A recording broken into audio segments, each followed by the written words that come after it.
प्रहलाद जी जैसे मौका मिलता तैसे भगवान का भजन करने लगते। गुरु जी को पता चल जाता कि ये छोटे छोटे बच्चों को भी बिगाड़ रहा है। डांटते, क्यों, क्या कर रहे हो? गुरु जी ने जैसे कहा क्या कर रहे हो, गुरु जी से प्रहलाद जी ने कहा गुरु जी जो मैं अपना कर्तव्य है उसको मैं निभा रहा हूं, आप अपना कर्तव्य निभाओ।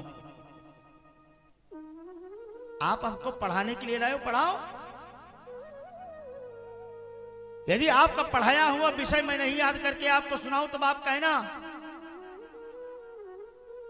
जो भी याद करते, जो भी पढ़ाते, प्रहलाद जी बड़ी जल्दी से याद कर लेते, पढ़ लेते और जैसे समय मिलता तैसे भजन करने लगते। गुरु जी बेचारे परेशान हो गए,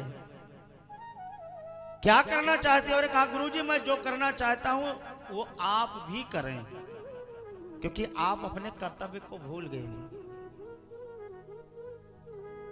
स्वामी सुखदेव कहते हैं भगवान के नवधा भक्ति का भी वर्णन आता है। भगवान महाराज प्रहलाद नवधा भक्ति में भी निपुण हो गए।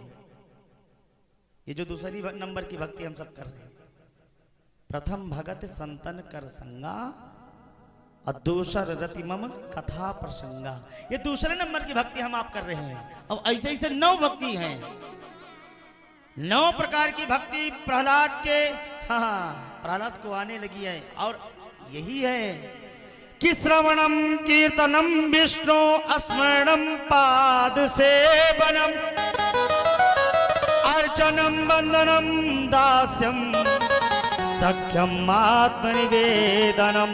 आज भगवान के चरणों में अपने आप को भी निवेदित कर दिया। का सरकार इस शरीर से जितना हो सकता है उतना हम आपका भजन कीर्तन करेंगे। अरे गुरुजी ने कहा कि अब हम इस बच्चे को पता नहीं पढ़ा पाएंगे कि नहीं पढ़ा पाएंगे। कुछ दिनों तक तो रखे प्रहलाद जी को गुरुजी, और धीरे धीरे करके गुरुजी ने मन में सोचा कि चलो अब इनको हम इनके पिताजी के सामने खड़ा कर दें और पिताजी इनकी शिक्षा को देख करके बड़े प्रसन्न हो जाएंगे, हमको कुछ इनाम मिल जाएगा, उपहार मिल जाएगा, हमारा काम चल जाएगा। ये भैया प्रहलाद जी को लेकर के हिरण्यकश्यप के पास पहुंचे और हिरण्यकश्यप से कहा महाराज ये रहा आपका पुत्र, आप जो भी पूछना चाहते हैं आप इस बच्चे से पूछ लो, क्योंकि जितना भी हमने पूछा है इस बच्चे को सब तैयार है, जितना भी हमने पढ़ाया है सब बच्चे को याद है। अरे गुरुजी की बात को सुन करके हिरण्यकश्यप बड़ा प्रसन्न हुआ और अपने बच्चे को अपनी गोदी पर बिठाया। बेटा क्या पढ़े हो? अरे कहा पिताजी मैं सब कुछ पढ़ चुका हूं, जो जो गुरुजी ने पढ़ाया है। अब गुरुजी सामने खड़े हैं, गुरुजी डर ही रहे हैं कहीं बच्चा गलत ना बोल जाए, हमको भी दंडित कर दे राजा, क्योंकि राजा के मन की बात को कोई जानता मानता तो है नहीं। हाँ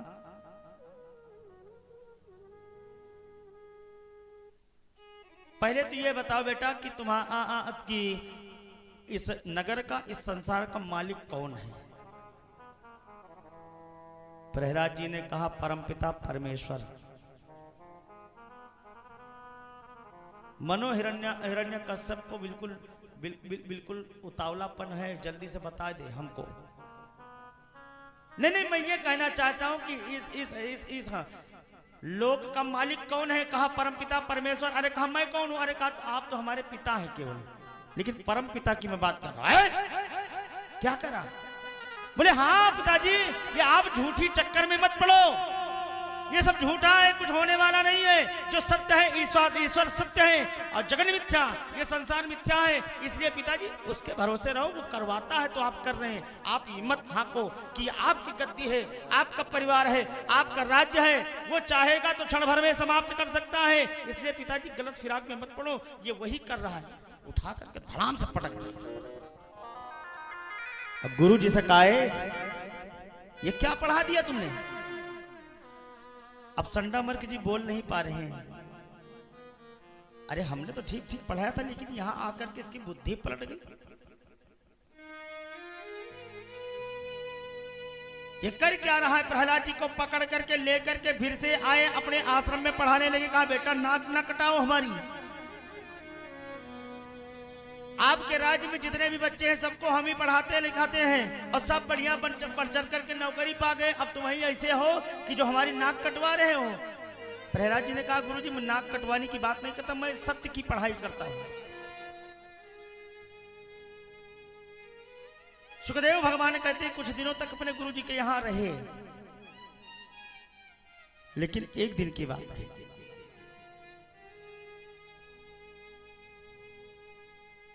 एक बूढ़ा माता थी बगल में कुम्हारन, मिट्टी के कच्चे कच्चे बर्तनों को बना के रख दिया था, ऊपर से ले कुछ ऊपर एक लकड़ियां लाद दिया और जला दिया, धू धू करके वो जलने लगा। तब बाद में याद आया माता जी को कि अरे राम राम, इसमें तो बिल्ली के बच्चे थे, अगर वो जल गए तो ये अपराध हमको लगेगा, अब वो बच्चे निकलेंगे कैसे, क्योंकि पूरा आवा धू धू करके जल रहा है। अब बैठी बैठी बेचारी माता जी रो रही हैं और भगवान से कह रही हैं कि अब क्या करें हम अपने आप में, अब हम उसको बचा भी नहीं सकते, अगर आगे जाते हैं तो जल जाएंगे, हम करें तो क्या करें। तब तक प्रहलाद जी ने देखा बूढ़ी माता को रोते हुए। क्या हुआ मैया, मैया क्या हुआ, हमको कुछ बताओगी। अरे कहा बेटा, ये आवा लगा दिया है हमने, ये धू धू करके जल रहा है, अब बताओ छोटे छोटे बच्चे निरपराध मर जाएंगे तो इसका पाप तो हमारे सर लगेगा। नहीं जलेगा मैया, नहीं जलेगा, अरे आग लगी है चारों तरफ। क्या बात है मैया, काहे बतिया रही हम इधर बतलाए रहे मैं उधर बतलाए रहे। धू धू करके पूरा आवा जल रहा है। प्रहलाद ने कहा मैया तुम चिंता बिल्कुल मत करो, उसके सहारे छोड़ दो। अरे किसके सहारे, भगवान के। अच्छा अच्छा, हिरण्यकश्यप जी के। अरे नहीं भाई, उसके ऊपर भी कोई है, यदि आप उसके सहारे छोड़ देंगे तो आपका कल्याण हो जाएगा। मेरी बात को विश्वास मान करके, मेरी बात को मानो और विश्वास करके बैठो, प्रभु का भजन करो, तुम्हारा कल्याण हो जाएगा। ये जलती हुई आग से बिल्ली के छोटे छोटे बच्चे निकल जाएंगे, आप चिंता बिल्कुल मत करना। अच्छा, बच्चे के कहने पर माता को विश्वास तो हुआ, लेकिन अभी थोड़ी शंका है। हाथ जोड़ करके परमपिता परमेश्वर से प्रार्थना करने लगी, ये प्रभु आप कृपा कर दो, लेकिन आंख खोल खोल करके बीच बीच में देख रही है। 10 बज गए, 11 बज गए, 12 बज गए, रात में कीर्तन करते करते, और छोटे छोटे जो बच्चे थे वो सब भी मैया के साथ में हो लिए। प्रहलाद जी भी मैया के साथ में हो रहे और भगवान से निवेदन करने के कहा प्रभु आज वो परीक्षा की घड़ी है, यदि इस जलते हुए आमे से जो छोटे छोटे बच्चे निकल जाएंगे ना तो ये हमको तो विश्वास है, ये है लोगों को और विश्वास हो जाएगा। इसलिए हे प्रभु आप कृपा करना कि छोटे छोटे जो बच्चे हैं वो निकल जाएंगे, वो जीवित निकलेंगे। मुसीबत में घबराना भी नहीं चाहिए, धीरज धर्म मित्र अरुणारी, धीरज रखो। मैया से निवेदन किया प्रहलाद जी ने कि मैया तुम चिंता मत करो, धीरज रखो। रात भर मैया बैठ करके कीर्तन भजन करती रही, लेकिन जब प्रातः काल हुआ ना, जैसे थोड़ी थोड़ी आग ठंडी हुई, राख केवल बची, जैसे जल्दी जल्दी बिल्ली के बच्चे भागे उसमें से। अरे बड़ा आश्चर्य हुआ, मैया की आंखों से प्रेम के आंसू निकल आए। धन्य हो प्रभु, धन्य है करुणा निधान, आपने हमारे इन छोटे छोटे बच्चों को बचा लिया, हमको पाप से बचा लिया, आप तो बड़ी कृपा करते हैं, धन्य हो। अरे आज प्रहलाद जी की खूब जय जयकार करने लगी, वाह बेटा वाह, 5 वर्ष का बालक जो विश्वास दिला था। धन्य हो प्रहलाद जी, पैरों में गिर पड़ी मैया। प्रहलाद जी ने कहा मैया हमने कुछ नहीं किया, केवल हमें ये विश्वास था, हमने बता दिया, आपको करने कराने वाले वही हैं। जितने लोग थे सब देख करके बिल्कुल आश्चर्यचकित हो गए। गुरुजी महाराज बेचारे बच्चे को लेकर के फिर से आए और उनके पिता के सामने पेश कर दिया, प्रस्तुत कर दिया, राजन यही वो आपका पुत्र है, इसको अब आप रखो, हमसे जितना हो सका, जितना बन पटा उतना हमने पढ़ाया, अब आप आके जाने। आज पिताजी ने प्रहलाद से एक बात पूछा, कहा तुम रहते कहां हो? बोले भगवान के इस संसार में। ये सब कौन है तुम्हारे जो अगल बगल खड़े हैं? अरे कहा ये सब कुछ नहीं, कुछ कोई नहीं है, ये तो केवल यहाँ खेलने खाने आए, मेला देखने आए, बाकी जाना तो है भगवान के दरबार में। बड़ी ऊंची बात कही। अरे प्रेमियों, इतनी ऊंची बात कही, कहा ये संसार क्या है? अरे झूठा ये लेना, झूठा ये देना, अरे झूठा ये भोजन, झूठ चबेना, झूठा ये भोजन, झूठ चबेना, झूठा ये भोजन, झूठ चबेना, झूठा ये भोजन, झूठ चबेना, झूठा ये लेना, झूठा ये देना, झूठा ये लेना, झूठा ये देना,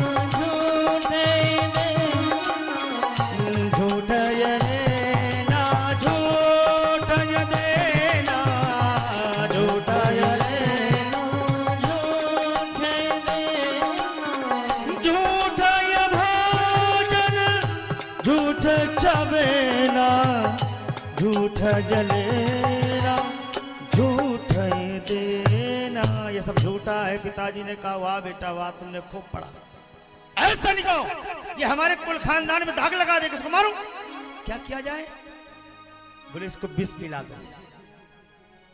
कयाधु को बुलाया, इधर आओ। देवी कयाधु आंख में आंसू लेकर के आई तो हाथ में कटोरा थमा दिया, कटोरे में विष रख दिया, कहा पिला दो इस छोटे से बच्चे को। तो पूरे कुल खानदान में आग लगा देगा, पूरे नाम को मिट्टी में मिला देगा। प्रहलाद जी ने उस कटोरा को पकड़ तो लिया और प्रभु नाम संकीर्तन करके उस विष को पीने लगे। तैसे तो भगवान भोलेनाथ को याद आया, रे राम राम, ये विष पीने का काम तो मेरा है, प्रभु राम कब से पिएंगे? वो तो केवल माखन मिश्री खाते हैं, मैया की बनी हुई हाथ की रोटी खाते हैं, हम वही पीते हैं। तो ये काम तो मेरा है। प्रभु से कहा हटो हटो हटो। प्रभु उसके हृदय में बैठे थे और आज प्रहलाद के हृदय में भगवान भोलेनाथ बैठ गए और उस विष का पान कर गए। बोले शंकर भगवान की। कुछ नहीं हुआ। चारों तरफ लोग देख करके आश्चर्य में पड़ गए, इस बच्चे को आज विष पिला दिया, जहर पिला दिया, लेकिन इसको हुआ क्यों नहीं कुछ। हिरण्यकश्यप ने आदेश दिया, कहा इसको ले जाओ, काल कोठरी में डाल दो जहां पर विषैले सांप हैं। काल कोठरी खोला गया प्रेमियों, विषैले सांपों के भीतर डाल दिया गया। लेकिन ये भैया, उन विषैले सांपों में भी भगवान का दर्शन प्रहलाद ने किया, क्योंकि वो जानते हैं हरि व्यापक सर्वत्र समाना, प्रेम से प्रकट हो ये मैं जाना। प्रेम के कारण और भगवान के उस छवि का दर्शन सभी ईंट पत्थर कंकर और सभी वस्तुओं में कर रहे हैं। हिरण्यकश्यप ने देखा, क्या देखा कि वो छोटा सा बालक, आप आगे बैठे हैं, आप सहयोग कर लीजिएगा। ये छोटा सा बालक उन सांपों के बीच खेल रहा है, बच गया। अंत में क्या हुआ प्रेमियों, आज हाथी को बुलवाया गया और हाथी को बुलवाया, कहा हाथी को बुलवा करके उसको पैरों के तले रौंदवा दो। हाथी को अंकुश लगा लगा करके आगे को बढ़ाया प्रेमियों, लेकिन हाथी ने पैर रखने से मना कर दिया। क्यों? क्योंकि भगवान की छवि उसमें नजर आ रही है। हिरण्यकश्यप बिल्कुल परेशान हो गया, ये बालक मरे तो कैसे मरे। तब तक उसकी बहन होलिका दौड़ करके आई, और जब होलिका दौड़ करके आई तो दौड़ करके अपने भाई से कहा कि भैया तुम चिंता बिल्कुल मत करो, ये तो हमारे चुटकियों का काम है, मैं आपके शत्रु को, आपके इस बच्चे को खत्म कर सकती हूँ। अरे हिरण्यकश्यप ने कहा कैसे खत्म कर दूं? कहा ब्रह्मा जी ने हमको एक चुनरी दिया है। ब्रह्मा जी ने हमको एक चुनरी दिया है, और चुनरी देकर के ब्रह्मा जी ने कहा था कि हे होलिका, जब आपत्ति का समय आएगा तो इस चुनरी को अगर तुम ओढ़ करके आग में भी बैठ जाओगी तो तुम मरोगी नहीं। प्रहलाद जी ने बंद नहीं किया। पूतना होलिका ले करके प्रहलाद को बैठ गई और चिता में आग लगा दी गई। सैनिक लोग आग लगा करके चले आए, लेकिन उस विपत्ति के समय प्रहलाद जी ने प्रभु के नाम का स्मरण करना बंद नहीं किया प्रेमियों, और उसी में ओम नमो भगवते वासुदेवाय का जप करते रहे। छोटे छोटे बाल गोपाल खड़े होकर के देख रहे और भगवान से निवेदन कर रहे, सरकार ये छोटा सा बालक जिसको आज होलिका ने अपने गोदी में लेकर के आज आग पर बैठ गई है, प्रभु इसकी रक्षा करना। और रात भर वे लोग खड़े रहे और रात भर ये जप करते रहे, और बड़ी तेज से थोड़ी देर बाद आवाज आने लगी, बचाओ बचाओ। लेकिन प्रेमियों, बचाने वाला कोई नहीं। जो भगत के ऊपर अत्याचार करे, जो संतों के ऊपर अत्याचार करे, जो गौ पर अत्याचार करे, जो सज्जनों पर अत्याचार करे, जब भगवान लाठी बरसाता है ना, तो उसमें आवाज नहीं होती, छटपटाओ चिल्लाओ, कोई सुनने वाला नहीं है। वो होलिका धू धू करके जल गई। प्रातः काल हुआ प्रेमियों, छोटे छोटे बच्चे जो रात भर देख रहे थे यही कि प्रहलाद जल नहीं रहा, उठा लिया प्रहलाद को अपनी गोदी में। वो जो चिता की राख थी उठा करके उछालना शुरू किया प्रेमियों। और उसी दिन से हमारे हिंदू समाज में एक उत्सव प्रारंभ हो गया, होलिका का। होली का ये अभी आने वाला है, कितनी तारीख को है? 14-15